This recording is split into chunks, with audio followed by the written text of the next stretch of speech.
journey of this bill has become very challenging, and yet here we are today, passing it on third and final reading.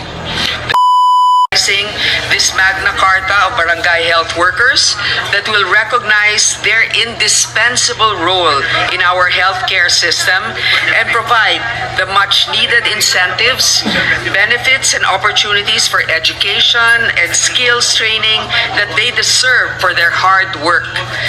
Mula bakuna hanggang malubhang karamdaman, kalimitan ang Barangay Health Workers or BHW ang unang nilalapitan ng taong bayan. Each year, millions of Filipino parents bring their children to our BHWs to receive free vaccines.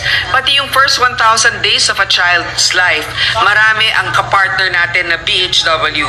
Sa mga BHW din, natuto ang komunidad ng tamang nutrisyon, pangangalaga ng kalusugan at pag-iwas ng sakit.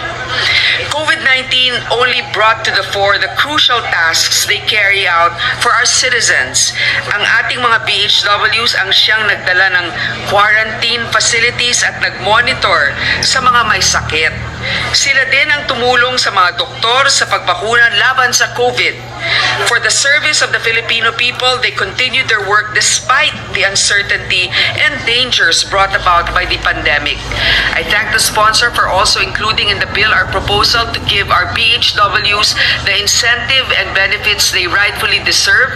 In addition to their subsistence and hazard allowance, bibigyan rin sila ng transportation allowance, insurance coverage, cash gift tuwing Pasko, service incentives, and in case of another pandemic, wag naman, health emergency allowance.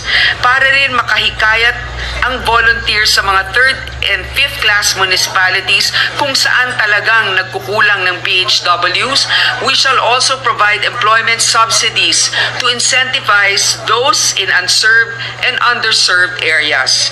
Nagpapasalamat din akong naisama ang mga mungkahi na magkaroon ng karagdagang edukasyon at training ang BHWs.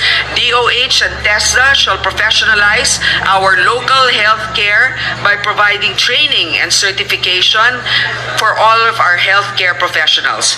Mr. President, kung gusto natin ng malusog na populasyon, kailangan natin suportahan ang ating mga healthcare workers na sila ang nagpapatupad ng ating mga protocols para sa kalusugan. Ang ating barangay health workers or BHWs ang tulay patungo sa kalusugan ng bawat Pilipino. Panahon na para suklian natin ang sakripisyo at pagsisikap sa ating mga bayanihang barangay health workers. Maraming salamat sa kanila at sa inyo. Thank you, Senator Grace Poe. Majority Leader. Yes, thank you, Mr. President. Mr. President, may I be recognized to make a manifestation on Senate Bill number 2838. Please proceed. Good afternoon, Mr. President. Dear colleagues, as chairperson of the Subcommittee on Barangay Health Workers, I would like to express my utmost gratitude to everyone who have joined and aided us in shepherding this proposed measure from the very beginning. The journey of this bill has become very challenging, and yet here we are today, passing it on third and final reading. The last steps of passing this bill into law is upon the horizon, and its promises of better recognition and acknowledgement for the hard work and sacrifices of our barangay health workers will soon be realized. Tunay nga na isa sa ang panukalang batas na ito na nagkasundo-sundo tayong lahat na matagal nang nararapat na naipasa upang mabigyan ng karampatang pagkilala ang ating mga BHWs na isa sa mga most overworked subalit undercompensated. Sila po ang extension ng Department of Health sa ating mga komunidad. Naglilingkod po sila bilang bahagi ng ating preventive healthcare. Ngunit higit sa lahat, tumutugon po sila sa tawag ng tungkulin noong panahon ng pandemya at nagsilbing frontliners. They are heroes in their own right. This humble representation would like also to take this opportunity to thank Committee Secretary Horace Cruda, who happens to celebrate his birthday today. Alam niyo po, Mr. President, ang asawa po ni Comsec Horace ang nagsilbing Comsec ko nung naipasa po natin ang Universal Healthcare Act nung ako ang chairman ng committee Committee on Health and Demography.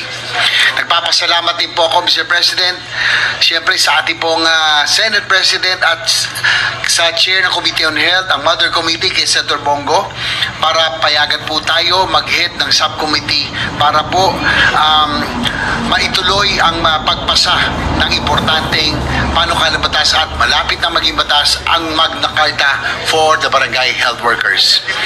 Ipinaabot din po natin ang taus-puso nating pasasalamat sa Department of Health, sa lahat ng mga BHW groups, associations and leaders sa pag-alalay sa amin upang mas mapaganda pa ang panukalang batas na ito. Sila po ang lubos na nakakalam ng tunay na sitwasyon ng bawat BHW. Ang mga provision po ng bill na ito ay may pagmamalaki po natin sa kanila mula po sa kanilang sarili at mayamang karanasan sa paglilingkod. Wala po tayong ibang hiling at panalangin kundi maging ganap na pong batas itong Magna Carta for the Barangay Health Workers. Thank you very much, Senator JV. Basahin ko yung welfare. Majority Leader. Basahin ko na Yes, Mr. President, Senator Ronald Bato de Rossi is seeking the floor. I move that he be recognized. Senator De La Rosa is recognized.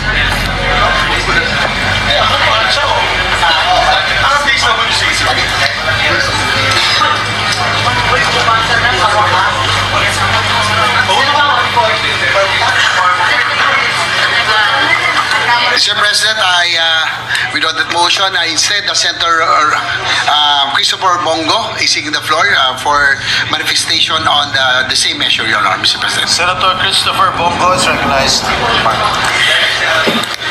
Mr. President, as Chair of the Committee on Health and Demography, I thank the Chamber for the third reading approval of Senate Bill 2838 or the Magna Carta of Barangay Health Workers. I would like to commend Senator J.V. Ejercito, Chair of the Subcommittee on Barangay Health Workers and Chair of the Committee on Local Government for sponsoring this measure.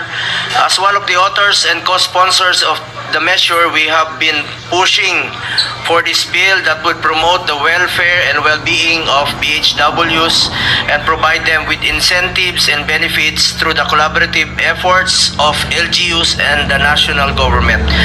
Barangay health workers serve as the frontliners in the barangay in providing basic health services sa mga komunidad na walang doktor. Ang mga barangay health workers ang gumagawa ng paraan sa abot ng kanilang makakaya basta makatulong kahit papano na gumaling ang mga kababayan natin sa kanilang barangay.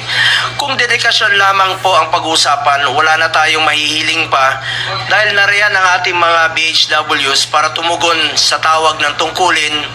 Mababad man sila sa baha o mabilad sa araw, sila po ang unang tinatakbuhan ng mga may sakit na walang pampahospital o walang pambili ng gamot.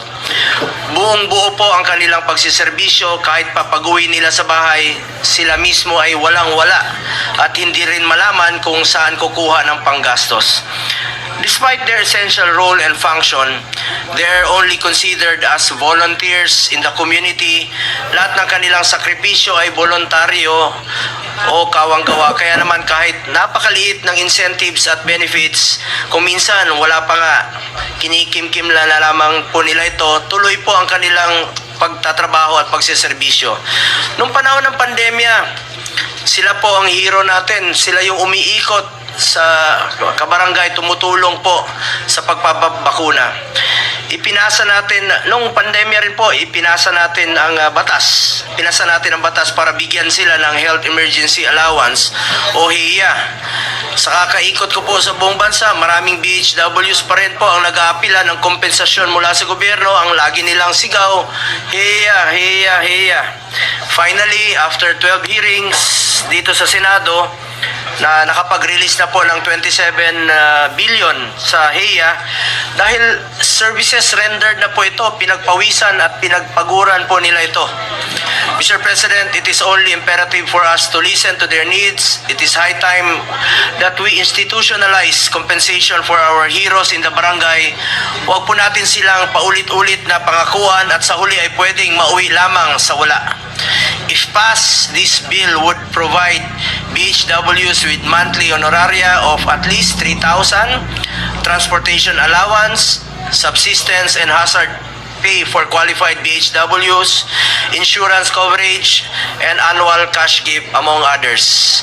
Mr. President, this will be a landmark legislation that would recognize barangay health workers as unsung heroes who work tirelessly to ensure that essential health services are delivered in the community. Again, thank you to our colleagues and to the good sponsor.